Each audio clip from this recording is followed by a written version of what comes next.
मी ज्या ठिकाणी आहे त्या ठिकाणी मला जे शक्य आहे त्या गोष्टी सर्वच उपलब्ध करून देण्याचा आपण प्रयत्न केला आहे. कंपाऊंडची मागणी होती, कंपाऊंडमुळे आपला भाग जो असुरक्षित होता, बाहेरून येणारे जे गुंड प्रवृत्ती किंवा असे अनावश्यक व्यक्ती येऊन थांबत होते आणि त्यामुळे इथं असुरक्षित भावना निर्माण होत होती. तर त्यासाठी कंपाऊंड आवश्यक होते. आपण क्रीडा विभागाकडून येथे कंपाऊंडचे काम पूर्ण केले, त्यामुळे हा भाग सुरक्षित झाला. भाग सुरक्षित झाल्यानंतर देखील त्या ठिकाणी उजेड असणे आवश्यक होते. त्यामुळे महापालिकेच्या माध्यमातून सोलर लाईटची व्यवस्था देखील आपण या ठिकाणी केली. अजून असे काही कार्यक्रम उपक्रम असतील ते राबवणे शक्य असतील तर माननीय पालकमंत्री देखील आपल्या सोबत जयकुमार रावळ साहेब आहेत, त्यांच्या माध्यमातून देखील आपण त्यांना विनंती करू. आणि जसं हॉस्टेलचं सांगितलं, आता केंद्र सरकारचा परवा बजेट झाला, महिलांना सर्वाधिक त्या ठिकाणी प्राधान्य दिलेलं आहे. एकीकडे भाच्याचा सत्कार, दुसरीकडे मुलीचा आणि तिसरा नातूचा, म्हणजे माझ्यासाठी हा योग फार भाग्याचा समजतो.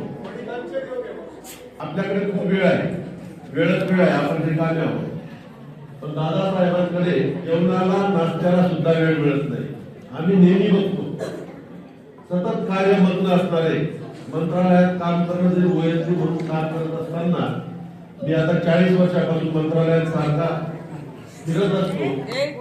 त्यांच्याकडे आजूबाजूला सर्वसाधारण माणसं असतातच, पण आमदारांची कायम गर्दी असते. विद्यार्थी वर्षभर वेगवेगळ्या क्षेत्रामध्ये चांगलं काम करतात. त्याच्यामध्ये कला असेल, क्रीडा, संस्कृती किंवा अभ्यासाच्या क्षेत्रामध्ये ते चांगले काम करतात, ते चांगले चमकतात. त्यांचा आपण कौतुक करतो आणि त्यांना कौतुक अशाच व्यक्तीकडून केले पाहिजे की त्यांनी खरंच आपल्या जीवनामध्ये काहीतरी चांगल्या पद्धतीने काम केले.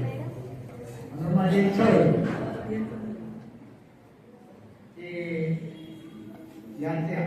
या वर्षाचा सरकार ज्याने महाराष्ट्रामध्ये मंत्रालयाचा नाव कमवलं त्या संदीप दादांच्या हस्ते आणि याच शाळेच्या विद्यार्थ्यांचा आदर्श त्या विद्यार्थ्यांनी घ्यावा,